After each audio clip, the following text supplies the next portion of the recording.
I absolutely congratulate the Honourable Member for securing the debate on this important subject and for the incredible passion with which he presents. This is not the first time he has raised these issues with me, and rightly so and understandably so, because he is clearly incredibly passionate about this. And I admire his passion particularly because he does represent a part of the world that is in absolute abundance of outdoor riches and opportunities. And for him to advocate so strongly for children that don't necessarily have those opportunities on their doorstep, it is truly admirable. And I do very much respect the arguments that he is making in that regard.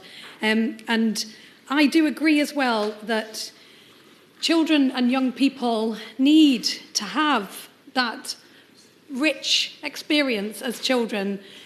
And as a schools standards minister, there are clearly so many demands on the curriculum and interest in the curriculum and assessment review that it will deliver that really broad and rich curriculum, that it will deliver that enrichment for all young people and opportunities. And fundamentally, as a government, we are absolutely determined on a mission to break down barriers to opportunity, because we know that not only is that the right thing for children as they grow and develop, that they have opportunities and a rich and broad curriculum, but we know that that is what drives high and rising standards for children as well. And so the two are not unrelated. I won't have time to pay tribute to all the other contributions, but clearly there is a lot of agreement in the room about passion for this subject.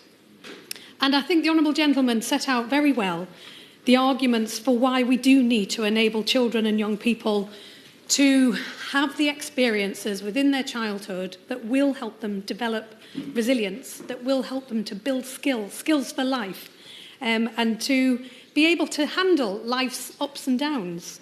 And we know that for many people, having time spent outdoors is how they take care of their mental health, and it is how they take care of their physical health. And there is a growing body of evidence, he'll be reassured to know, that linking access to nature to a range of positive health outcomes for young people. And that it not only helps young people to develop a deeper understanding of our planet and the world in which we live, but also their place within it. There is nothing more humbling than the sight of an enormous mountain or a huge lake, and I agree with him on the importance of being able to have those experiences. So to build on the evidence, because that is where I need to come to in terms of the asks that he is making, and I will come to them towards the end of my speech, but we do need an evidence base for how we implement any changes that we might mandate as part of our school system. So to build on the evidence that we already have, we're supporting research by the University of Oxford, which is looking at how the improved mental health and well-being of young people, how that can be improved through nature-based programmes that would be delivered by schools. Outputs from this research will be published with the department and shared during summer 2025, so this year. So that further research will help us to understand the specific benefits of spending time in nature and ascertain which nature-based activities provide the strongest impacts and the strongest outcomes for young people. However, we also know that access to the benefits provided by nature, as he very passionately set out as well, is unevenly distributed amongst children and young people. And we know that those with the most disadvantage are the least likely to reap the rewards. Children in deprived areas have less access to green space. They spend less time than those in most affluent areas.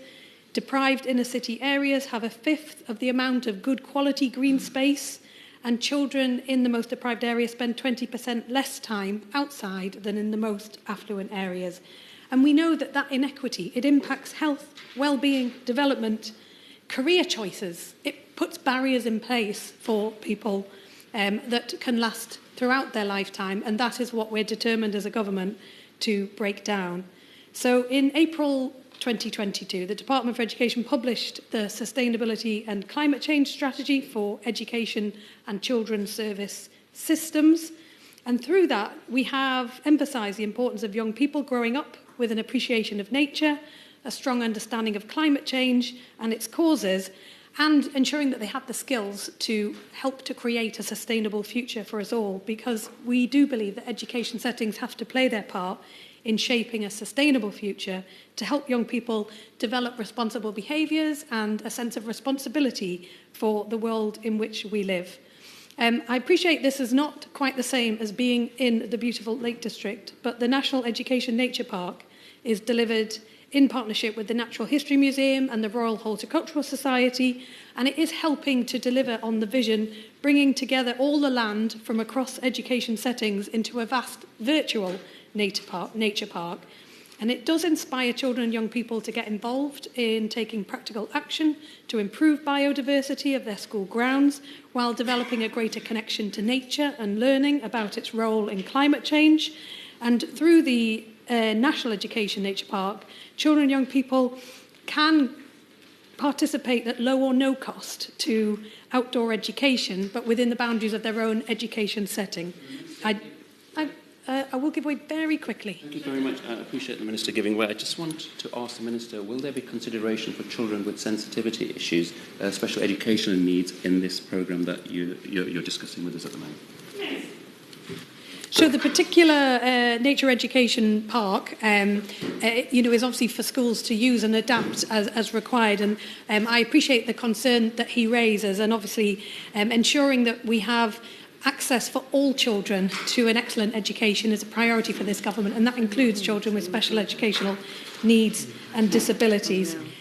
One of the things I wanted to focus on is that we are absolutely determined that all children have access to a wide range of enrichment activities, and that is really an important part of our mission as a government to break down barriers to opportunity. And that might mean Duke of Edinburgh Award participation, accessing outdoor education through the Combined Cadet Force, accessing local youth services, building trips into outdoor education settings.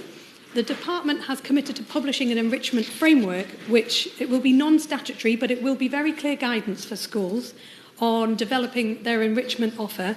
And for some schools, obviously, that will include a variety of outdoor education opportunities.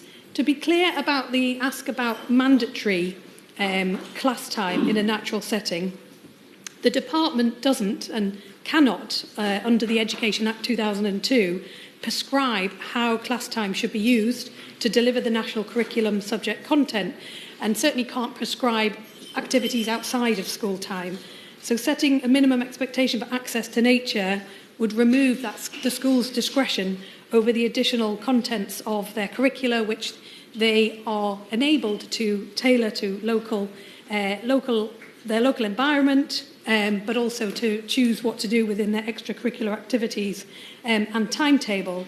But he will know that many schools choose to do this, and I know that pupil premium funding is regularly used by schools to ensure that equal access to those opportunities, and to ensure that cost is not a barrier for some families to participate. And indeed, I was chatting to a school just last week about this very thing, making sure that all of the activities that they provide and which they make available to all their students is fully funded by the school for this very reason.